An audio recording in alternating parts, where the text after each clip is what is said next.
Hi, how you doing? It's James Arter here. So I absolutely love saturation. I love to use it all over the place when I'm mixing. I'm going to show you 5 different places in which I like to use it, and hopefully it will be of use to you as well. So if that's something you're interested in, stick around, I'll show you what I do.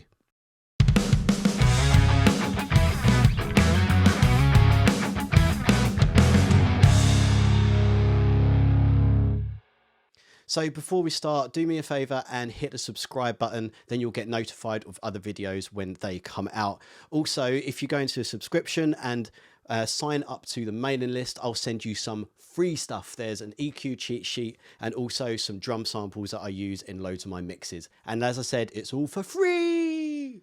Okay, so why do we use saturation in a mix? I mean, adding some dirt to the sound is surely going to be counterintuitive because you want clarity, don't you? You want to be able to hear everything. Well, actually, adding the saturation can add to the clarity, because if you've got one instrument that's a little bit dirtier than the other, it means that one's going to stand out and therefore they sound different, and therefore you have separation. Also, you don't want a mix to be lifeless and uninspiring. You want it to be vibrant and interesting.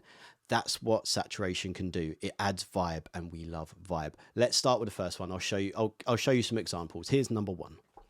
Okay, so first up is using it on Snare Drum. Specifically, we're going to use it running in parallel. So I'll just show you what I've got so far. It's just basic drum track, and it's totally unmixed at the moment, but they sound quite good already. I'll just show you a quick loop.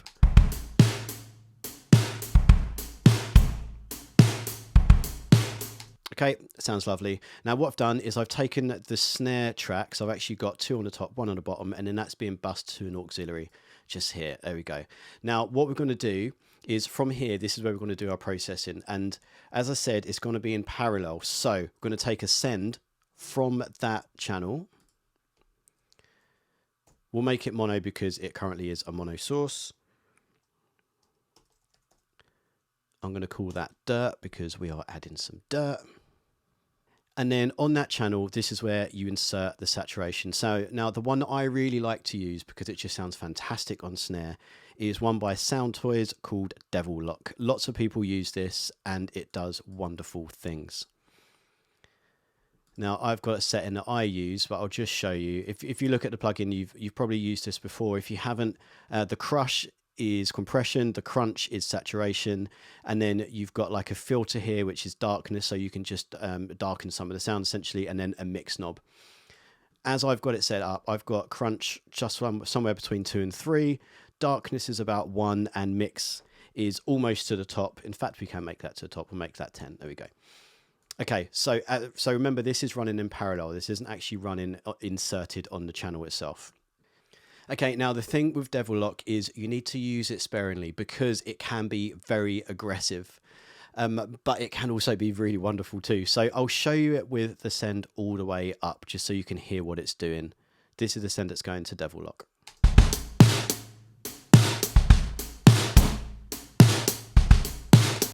Vibe central, absolutely, but it's just a little bit too much. So what we'll do is we'll just back that off to a more manageable level, and I'll show you how useful it can be.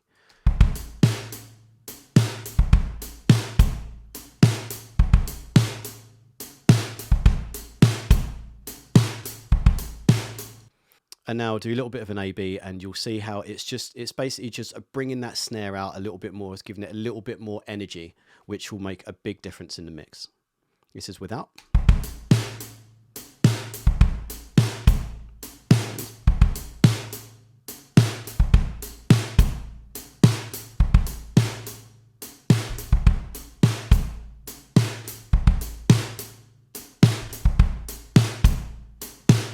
Okay, great.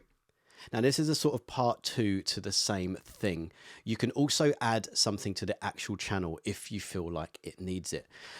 This time it's not quite saturation, so I'm being a little bit sneaky there. It's actually clipping, but it does a very, very similar job. So in this case, I've inserted Joey Sturgis Tones. He does some fantastic plugins. I've inserted this, which is a JST clip on the channel itself, and it's just doing a small amount of clipping, nothing too crazy, but I'll show you what happens with it off and with it on. This is without. And with.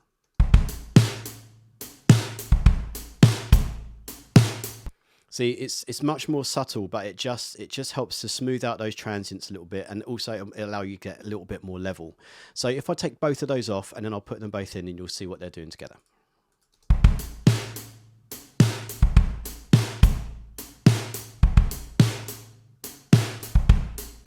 And in.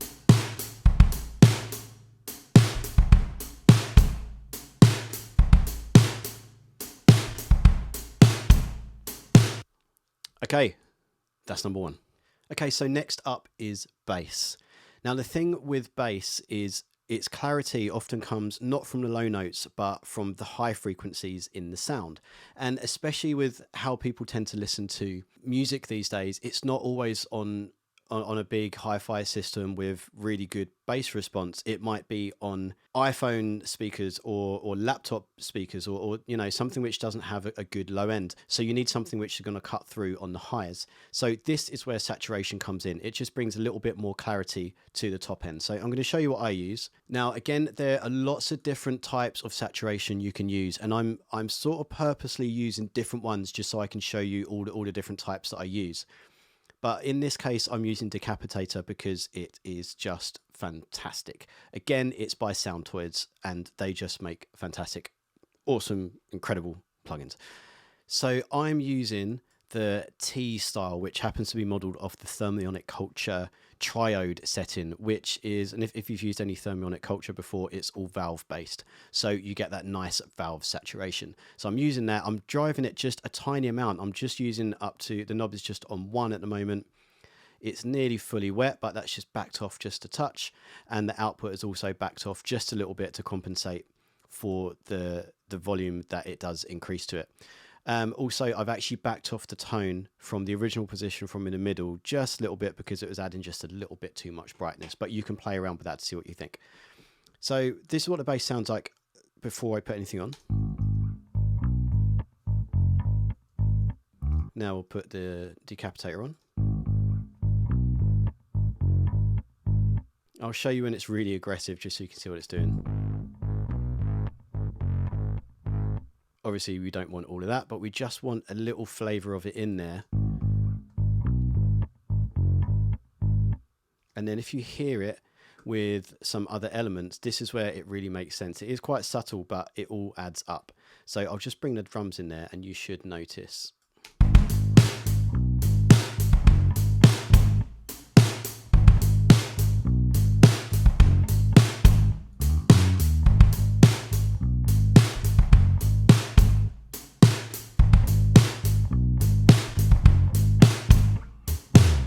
Okay, that's number 2.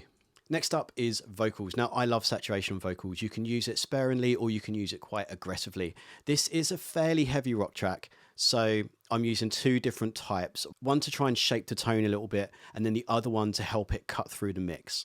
So the first one to shape the tone, I'm using a Brainworks HG2 black box. This is a really, really cool saturator. So as you'll see, you've got 2 different options on here. You've got pentode and triode, which is basically the same sort of sound, the same sort of flavor as you'd get from the Thermionic Culture part of Decapitator. So you could use that if you like, if that's one that you have. But the difference with this is it's got some other features on here. So I'm going to show you what I'm doing. In terms of setting, I'm using quite a fair bit of saturation. I'm using a bit of pentode and a bit of triode, but then I'm adding some of the air on the top. So the air is essentially a high-end boost. So when you're putting through things through valves, it can darken the sound ever so slightly. So this is just putting that brightness back in. I'm going to show you it in solo. I'll show you the vocal without it to start off with, and I'll bring it in. 'Cause they're gonna cut you down, and it's awful now. And bring it in. 'Cause they're gonna cut you down, and it's awful now. So it just has a little bit more flavor, a little bit more vibe there. Now, the next one is a little bit more aggressive. Now, I'm bringing up the Devil Lock again, the one that I used on the snare previously. This is such a good plugin. And you can go really aggressive with this. You might want to use it as an effect, and if that's the case, I'll show you what it does, and it can be really fantastic. I'm not using it as aggressively as that, but I need it to cut through the mix. So I've got the crunch. Again, I've got no crush, which means there's no compression, and I've got the crunch at about 5, which is a fairly decent amount. I'm backing off the darkness just a little bit, so I'm shaving off some of the high end. Yes, I know that I was adding high end at first, and now I'm taking it away. Well, it all actually makes sense because you need to pay attention to what plugin is coming before the other one.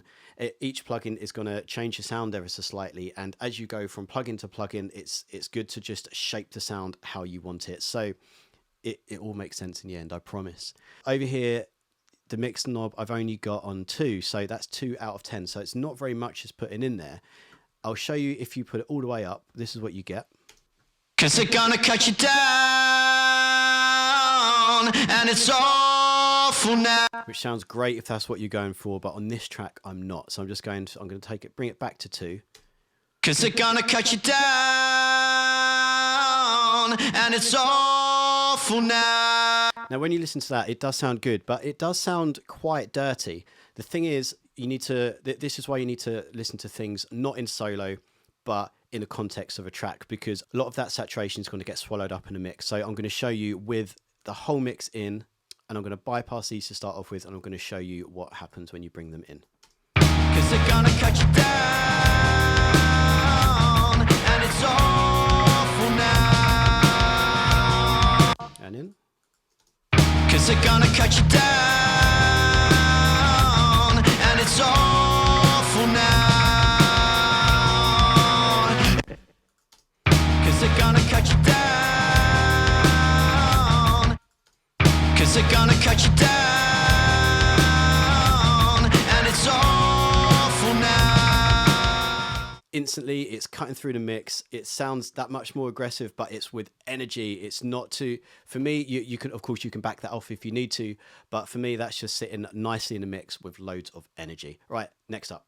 Okay, example number 4, this time on guitars. Now this one I'd use very sparingly indeed and keep it quite subtle. Again, like I said with the last one, you really need to listen in the context of a mix, because that's where it's going to help things to cut through. It's not about listening in solo, because you're not going to hear the full effects. But we'll listen to it in solo just so you can hear what's going on. I do 2 different things. Sometimes I'll use both. So having saturation on the track itself, and then also in parallel, like we did with the snare drum earlier. So we'll start with the one which is on the track itself. And we're going back to good old faithful Devil Lock. Like I said before, this is such a small amount. So all we're doing is a little bit of crunch. So that's a saturation just at about 1. And we're mixing in only 1. So 10% of that is actually being mixed in to the sound itself. I've got it on 4 of the guitars here. I'm going to show you the difference with and without. This is without.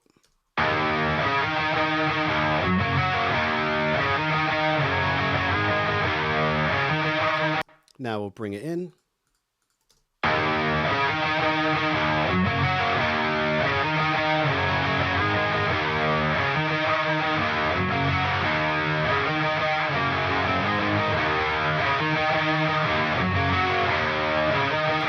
As you can see, it's a very subtle effect. It's just adding a little bit more grit on the top, and it's just making things, it's just cut through a little bit more. I'll show you in the full context of a mix just in a second, because I've got another one going on too. So this one is going in parallel. And what I've done is I've got all of the guitars going to a bus over here, like I did with the snare previously. And then from that, I'm sending this to another channel. I've called this one Guitar Spice. And this time I'm using something by Brainworks, and it's the VSM Vertigo 3. Now there are so many different things that you can play around with on this plugin. It's best for you to just play around with each one and see which one suits your ears and suits a mix, because it's going to be different each time. In this case, I'm using a little bit of both. So I've got a bit of drive over here on the second harmonic, and just a little bit less over here on the third harmonic. And like I say, I'm just running that in parallel. How much am I using? Not very much. I'm just bringing it in about halfway there on the send. So I'm going to show you that with the guitars now.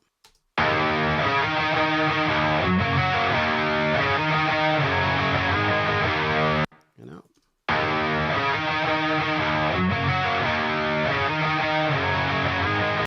And back in.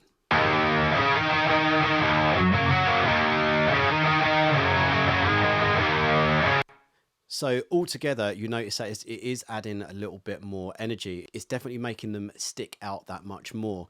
I'm going to take them all off and you'll hear the difference. Back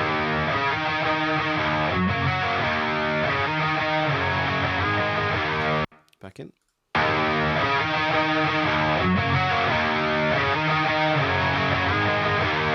And now with a little bit of context in the mix.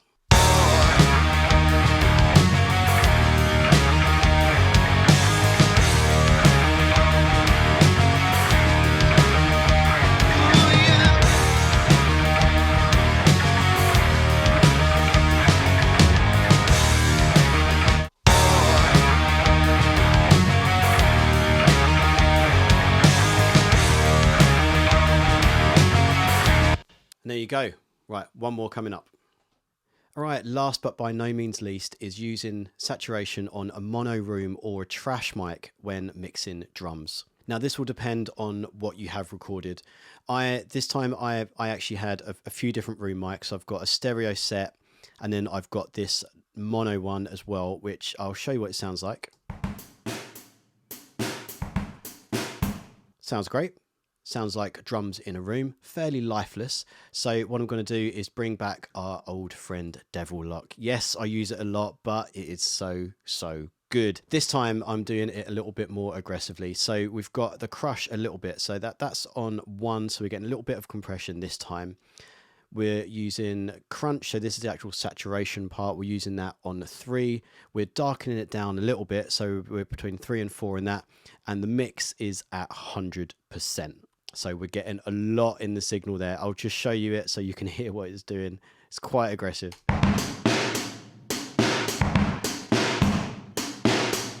Sounds fun, but it's going to be way too much.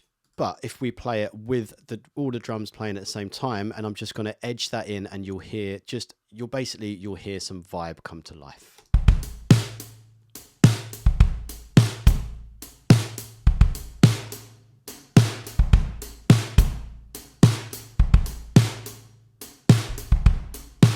If we bring it right up, you'll hear what it's doing. So you can use it like that if you want an effect, but if you want it a little bit more subtle, I have it just nudged in there so you can just get the vibe.